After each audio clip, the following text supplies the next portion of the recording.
Um excelentíssimo dia, uma excelentíssima tarde ou uma excelentíssima noite, dependendo da hora em que você esteja assistindo esse vídeo. Meu nome é Matheus Silveira, ou Silver, dependendo da onde que você me conheça dentro do MUSP.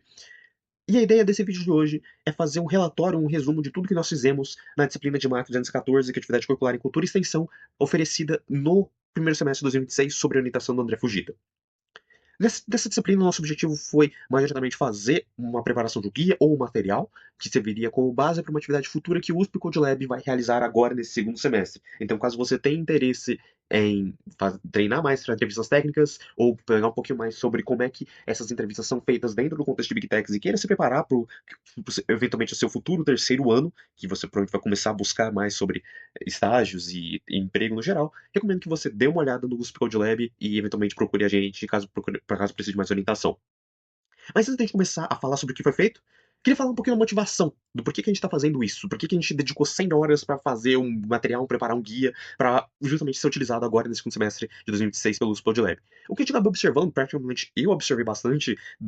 é mais no contexto que eu fico enchendo bastante o saco do pessoal do Marathon, fico enchendo bastante o saco do pessoal do Code Lab, é que o pessoal do Marathon, eles são excelentes para resolver problemas. O que é praticamente, se você já tá aqui no IMUSP há algum tempo, já viu que eles já ganharam até medalha de ouro em diversas competições de programação que tem por aí. Mas uma coisa que eu acabei reparando bastante é que, apesar de ser muito bom em resolver problemas, você tem também o viés do que o Code Lab ele acaba observando também, que é essa parte de você saber explicar o que você está fazendo para o seu entrevistador enquanto você está fazendo. O que é uma prática que você só acaba conseguindo com o tempo. Apesar de você ter muito conhecimento sobre o problema que você está resolvendo, se você não consegue explicar isso para o seu entrevistador, você acaba travando, mesmo na entrevista técnica, sob um viés de que você não consegue se comunicar com a sua equipe. E é justamente nisso que essa atividade tem o objetivo de preparar esse material para se colocar justamente no meio entre o pessoal que faz muita questão de maratona e o pessoal que só treina lead code e só treina questões de entrevistas, que é desenvolver um material que vai servir as 4 temáticas mais abordadas em entrevistas técnicas, ter também um viés um pouquinho mais pessoal, em que eu mesmo queria atingir a média de rating de classificação das plataformas de programação competitiva do próprio Marathon, que a maioria deles está na faixa dos 1.600, 1.700, e por último, fazer uma espécie de simulação do que nós viríamos no Depot Hire, que é a principal atividade do Code Lab que nós vamos abordar agora nesse segundo semestre. Para fazer isso, a gente separa em 4 temáticas para serem executadas em cada um dos meses do primeiro semestre, começando de março até junho, mas que por conta da greve acabou se estendendo para julho, que foi de programação dinâmica, questões envolvendo grafos no geral, problemas de busca simples, no estilo de busca binária, ou então busca de padrões como LCS ou coisas similares, e questões de two-pointers e janelas deslizantes, que são as questões mais comuns de cair em entrevistas técnicas. E provavelmente se você já pesquisou por 15 minutos, a primeira questão que deve ter aparecido para você sobre uma entrevista técnica é uma questão de two-pointers. E para fazer essas buscas de questões, fazer esse planejamento inicial, nós utilizamos majoritariamente essas 4 plataformas. O SESC é a principal porta de entrada que você tem para essas questões de programação competitiva e questões que envolvem tópicos específicos de programação no geral. O LeetCode, que é a plataforma mais conhecida de questões que são cobradas em entrevistas. E por último, o Codeforces e o Whitcoder, sendo que essas duas últimas plataformas foram escolhidas majoritariamente porque elas têm bastante questões que envolvam tópicos mais avançados de programação competitiva e também tendo contextos frequentes, competições de programação bastante frequentes, que a gente pode utilizar para poder medir como é que a gente estava evoluindo o nosso conhecimento ao longo do semestre. Detalhando um pouco mais agora sobre a parte de como é que foi feito o planejamento da matéria de Math 2014, como a gente tinha as frentes tanto de estudo individual de cada tópico que nós tínhamos de ver em cada mês, nós tínhamos a parte de resolver as questões que iriam eventualmente para ser catalogadas já no planejamento inicial, e nós também tínhamos as participações em contas oficiais, e por último, a simulação das entrevistas, que era o principal objetivo dessa atividade, nós acabamos fazendo justiça a alguns pontos muito específicos das regras de Math 214, que é contabilização de horas é decorrente de contabilização de horas produzindo código novo. Por conta dessa restrição específica, nós acabamos só contabilizando horas de questões avulsas de contas oficiais. Todas as horas envolvendo estudo do tópico ou simulação de entrevista não entraram na conta de horas dedicadas às atividades, que no caso, o mínimo exigido era de 100 horas dentro do semestre. Indo para a última parte da metodologia de trabalho que nós acabamos adotando nessa atividade, uma das exigências feitas na matéria é que nós tivéssemos um repositório de acompanhamento de atividades. Esse repositório está disponível aqui com o link que vocês estão vendo aqui no vídeo, e que, além de ter feito o registro de todas as matérias que nós acabamos realizando durante a atividade, nós também colocamos todas as resoluções de questões, tanto as de contest quanto as individuais, colocamos nossos registros de resultados em cada contest, e por último, nós também colocamos todo o material desenvolvido lá, seja da catalogação, seja do material de guia para resolução de questões, e você pode consultar todas elas gratuitamente, o repositório é aberto. Então, qualquer pessoa que tem interesse em consultar esse material, é só entrar lá que vai estar tudo bem ligado e orientado dentro do próprio Leia-me do repositório principal. Começando a parte de resultados da nossa atividade, que é uma das partes que nós mais temos que dar ênfase aqui nesse vídeo,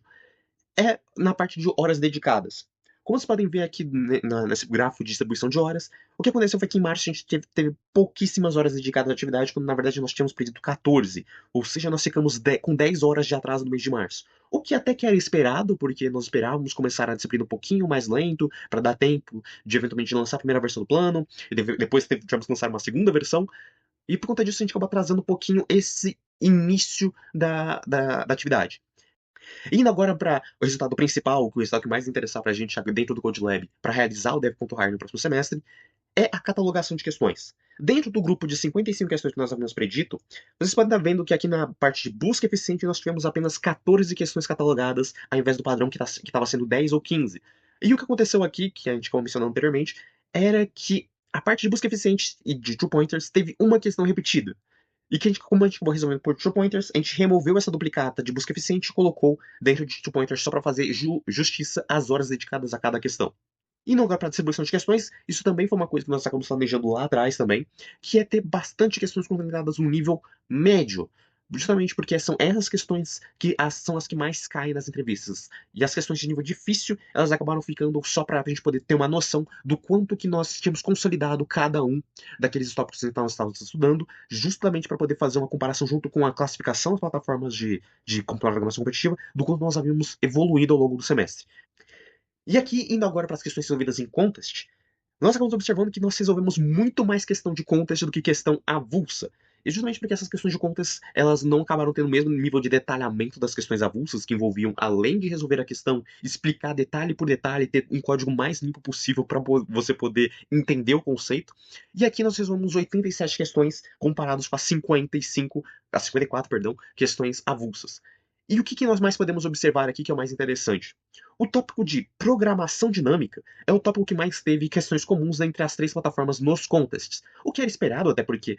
tanto em programação competitiva quanto em entrevista técnica, programação dinâmica é um dos tópicos mais esperados também. E questão de grafo também é uma questão que compartilha bastante no grupo de programação competitiva e de entrevista técnica. Mas, por outro lado, as questões de two-pointers elas ficaram concentradas bastante no LeetCode, sendo que o Atcoder ele não teve nenhuma questão de two-pointers, o que era também esperado, porque o Atcoder ele tem um viés muito mais matemático do que as outras plataformas. E nós também observamos um outro fenômeno que pode parecer meio esquisito, pode fazer parecer que contest não era uma boa forma de medir o progresso nessa disciplina, de catalogar as questões que nós tínhamos interesse, mas através dessas observação de outros, que nós vemos que ao todo tivemos 54 questões catalogadas no grupo de outros, a gente acabou tendo um insight, digamos assim, que o grupo de outros, ele constitui, como nós vamos ver aqui, em questões nessas 5 categorias principalmente. Sendo que teoria dos números, ok, é uma questão que foge bastante do que é esperado em entrevistas técnicas, mas nós acabamos observando que tem bastante questões envolvendo contagem, frequência, simulação e construção de resposta.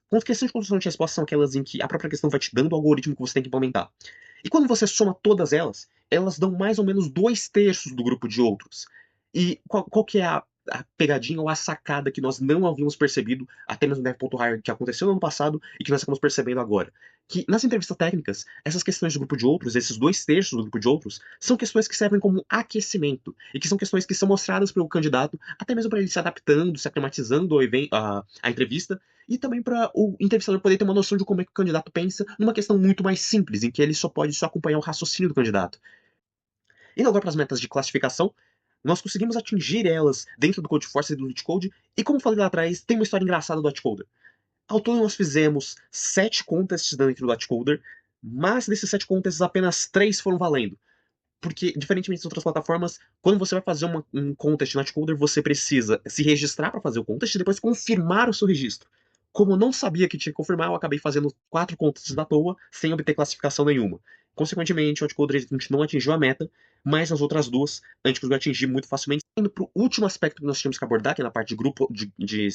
contests em grupo e simulações de entrevista, como foi a parte mais afetada pela greve, porque a gente não conseguia se conectar com o nosso grupo presencialmente para poder simular uma maratona de programação em como geralmente acontecem, que são todos os participantes utilizando um computador presencialmente, com a presença de um avaliador, a gente acabou fazendo apenas 2 contas, que foram 2 simulações feitas pelo Grupo Maratona USP ao longo desse ano, sendo que esse USP Tryouts foi uma simulação que nós mesmos acabamos fazendo entre a gente no final da disciplina, só para ter